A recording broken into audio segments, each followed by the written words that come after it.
ზუსტად 14 წლის წინ კრიმინალური ორგანიზაცია ქართული ოცნება დარეგისტრირდა პოლიტიკურ პარტიად. ზუსტად იმ დროიდან ლეიბორისტულმა პარტიამ დაიწყო ბრძოლა ივანიშვილის დასანქცირებისათვის და აღნიშნული პროცესი ახლა უკვე ადის პიკზე და კულმინაციაზე. ძალაუფლების და ქონების დაკარგვით დასტრესილი ოლიგარქი მოსკოვის დახმარებით, რა თქმა უნდა, არც მეტი, არც ნაკლები გადასარჩენად მიადგა ტრამპის საოჯახო კომპანიას და გაფორმებული კონტრაქტით მის მიერ თბილისისათვის წართმეულ იპოდრომზე აშენებს ტრამპ თაუერს, ცათამბჯენს. ჩვენთვის, რა თქმა უნდა, ასევე მნიშვნელოვანია მოკავშირე ამერიკის შეერთებული შტატების პრეზიდენტის და მისი ოჯახის რეპუტაცია. გაგზავნილი იქნა სპეციალური მიმართვა რამდენიმე საათის უკან ამერიკის პრეზიდენტზე, სახელმწიფო მდივანზე, კონგრესის და სენატის ყველა წევრზე და ამერიკულ მასმედიაში მოთხოვნით და თხოვნით შეწყდეს აღნიშნული კონტრაქტი და არ იქნას გამოყენებული ეს ავტორიტეტული ხაზი ამერიკის ხელმძღვანელისა ივანიშვილის კრიმინალური პუტინისტური რეჟიმის გადასარჩენად. მინდა ყველა მიცოდეს, რომ ვერც ერთი ცათამბჯენი საქართველოზე მაღლა ვერ აიწევა ვერასოდეს და ქართველი ხალხი ამერიკელი მეგობრების, ევროპელი ხალხების დახმარებით მიაღწევს იმას, რომ ქვეყანა განთავისუფლდება აი ამ ტარტაროზებისაგან. ახლა მთლად ანეკდოტია შემადგენლობა აღნიშნული კონტრაქტის მონაწილეების. არაბების ჩამომყვანი მშენებელი მაფიოზა, ქართული ოცნების დამფინანსებელი წულაია, რომელიც წარდგენილია სანქციებზე სახელმწიფო დეპარტამენტში. ნავთობ მაფიოზა, ქართველი ერის ეკონომიკური გენოციდის ავტორი, რუსული ნავთობის გამსაღებელი, მუდმივად გაღრეჭილი ფხაკაძე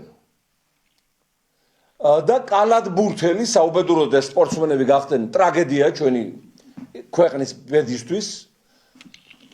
კალათბურთელი ფაჩულია, რომელიც ახლა დაკავებული არის რაჭის ხეობების დატბორი და ჰესების მშენებლობით.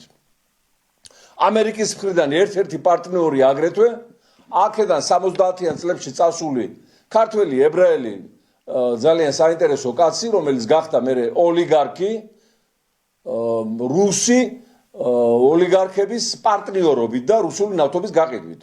ახლა ცოცხალი აღარ არის და მის შვილს გაუგრძელებია ეს ტრადიციები და ერთ-ერთი პარტნიორია და რა თქმა უნდა ტრამპის შვილი ერიკ ტრამპი მონაწილეობს აღნიშნულ კონტრაქტში. ეს ყველაფერი კიდევ ერთხელ გვარწმუნებს მეგობრებო, რომ ჩვენ უნდა ვიბრძოლოთ პირველ რიგში და მერე ამ ბრძოლაში მხარს დაგვიჭერს ამერიკის პრეზიდენტიც, ევროპაც და მთელი დემოკრატიული მსოფლიოს და არც ერთი წუთით სანამ ეს ვერაგი ავაზაკები ხელისუფლების სათავეში არიან, არ შეიძლება მოდუნება, მოშვება, თვალის დახუჭვა და უყურადღებობა. ძალიან საშიშ ბოროტებასთან გვაქვს საქმე. ალბათ ძალიან ბევრს გახსოვთ 2012 წელს ივანიშვილმა ჩაშალა ტრამპ თაუერის მშენებლობა ბათუმში, რის თაობაზეც დონალდ ტრამპი აქ იყო ჩამოსული, მოხდა პრეზენტაცია ამ პროექტის, გამოვიდა ოლიგარქი ივანიშვილი და განაცხადა, რომ ტრამპი არის კორუმპირებული, რომ ეს არის გარიგება ქვეყნისთვის საზიანო და შეამკო სხვადასხვა კომპლიმენტებით ჩვენი მეგობარი ქვეყნის მაშინ წარმომადგენელი, ბიზნეს წარმომადგენელი, ახლა უკვე მეთაური. შესაბამისად, მეგობრებო, არ არსებობს გზა, რომელიც ჩვენ დაგვავიწყებს მთავარ ამოცანას, ჩვენი მომავლის, ჩვენი ერის, ჩვენი ისტორიის მტრის ივანიშვილის რეჟიმის მოცილება, რომელსაც უკან უდგას პუტინის რეპრესიული სისტემა მეზობელ რუსეთში. აი ამ ჭირის მოცილება იქნება გზის, გულების და მომავლის გახსნა და ჩვენი ქვეყნის გამარჯვება სიბნელესა და ბოროტებაზე და ეს აუცილებლად მოხდება, არავითარი ტრამპ თაუერები და სხვა პროექტები თავის გადასარჩენად შემოხაზული არ უშველის ამ ბოროტებას. დიდი მადლობა ყურადღებისათვის.